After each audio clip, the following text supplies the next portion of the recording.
رمضان کا مہینہ اس کا قرآن مجید کے ساتھ بہت گہرا تعلق ہے۔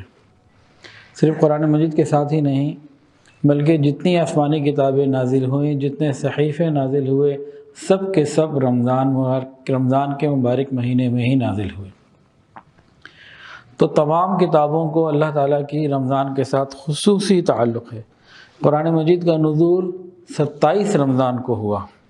بعض کتابوں میں لکھا ہے کہ حضرت آدم علیہ السلام کو جو صحائف ملے وہ 3 رمضان کو، حضرت ابراہیم علیہ السلام کو جو صحائف ملے وہ 6 رمضان کو، حضرت داؤد علیہ السلام کو زبور 12 رمضان کو، اور سیدنا عیسیٰ علیہ السلام کو انجیل 18 کو اور قرآن مجید 27 کو۔ حضرت موسیٰ علیہ السلام پہ جو تورات نازل ہوئی وہ بھی رمضان کے مہینے میں۔ تو جب تمام کتابیں اور خود قرآن پاک رمضان میں نازل ہوا تو قرآن مجید اور رمضان میں کچھ دو مشابہت اور مناسبت اور کچھ تو تعلق ہوگا۔ اب قرآن کا اور رمضان کا جو آپس کا تعلق ہے اس میں 5 باتیں بڑی اہم ہیں۔ کتنی؟ 5 باتیں۔ توجہ سے سنیں گے تو بہت ہی عجیب باتیں ہیں۔ دیکھیں، پہلی بات، انسان جب تلاوت قرآن کرتا ہے اللہ تعالیٰ کی خاص رحمت کا اس پر نزول ہوتا ہے۔ تلاوت قرآن پاک کے دوران قاری قرآن پر، پڑھنے والے پر رحمت خاص کا نزول ہوتا ہے۔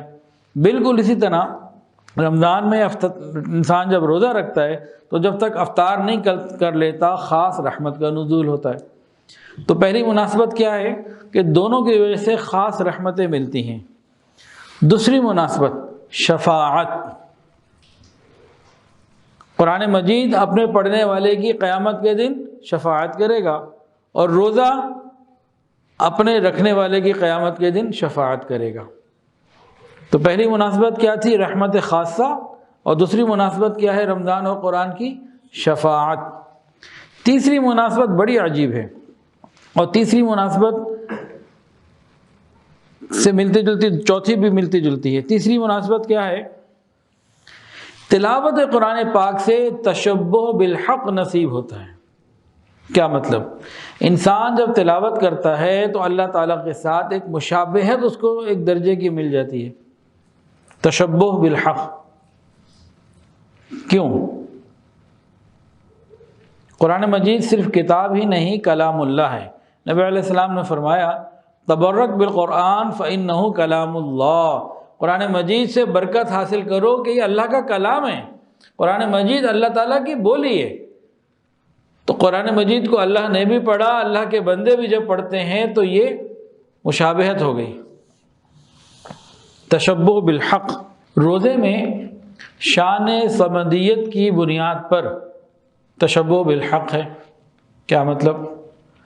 اللہ رب العزت مکمل طور سے کھانے پینے سے مبرہ اور منزہ اور پاک ہیں۔ انسان جب روزہ رکھ لیتا ہے تو کچھ وقت کے لیے یہ بھی کھانے پینے سے پاک ہو جاتا ہے۔ تو یہ اللہ تعالیٰ کے ساتھ مناسبت۔ اللہ اکبر کبیرہ۔ ایک مناسبت یہ ہے رمضان اور قرآن کی کہ کلام ربانی کے ذریعے قاری قرآن کو قرب خاص عطا ہوتا ہے۔ جو قرآن مجید کی تلاوت کرتا ہے اللہ تعالیٰ اس کو اپنا ایک خاص قسم کا قرب عطا فرماتے ہیں۔ بالکل اسی طرح روزے دار کو بھی خاص قسم کا قرب ملتا ہے۔ فرمایا روزہ میرے لیے، بدلہ بھی میں خود ہوں۔ ایک ہے کہ میں دوں گا اور ایک ہے کہ بدلہ بھی میں ہوں۔ تو رمضان اور قرآن میں اس طرح سے مشابہت۔ یہ تلاوت قرآن پاک کی انسانوں کے لیے عطیہ ہے، اللہ کا انعام ہے۔ فرشتے قرآن مجید کی تلاوت نہیں کر سکتے۔ فرشتوں میں سے حضرت جبرائیل علیہ السلام ایسے ہیں جو تلاوت قرآن کر سکتے ہیں، وہ اس لیے کہ انہوں نے اللہ کا پیغام نبی علیہ السلام تک لانا تھا۔ باقی فرشتے قرآن کی تلاوت نہیں کر سکتے۔ اسی وجہ سے شاید یہ بات ہے کہ جب کہیں بھی قرآن پڑھنے والا قرآن پڑھ رہا ہو تو فرشتے فوری طور پر آ جاتے ہیں۔ اتنی زیادہ تعداد میں آ جاتے ہیں کہ اس کے قریب ہو جاتے ہیں، اس کے لبوں کے ساتھ بالکل جڑ جاتے ہیں، گویا اس کے لب سے اپنے لب لگا لیتے ہیں، اور پیچھے آسمان تک تانتا بن جاتا۔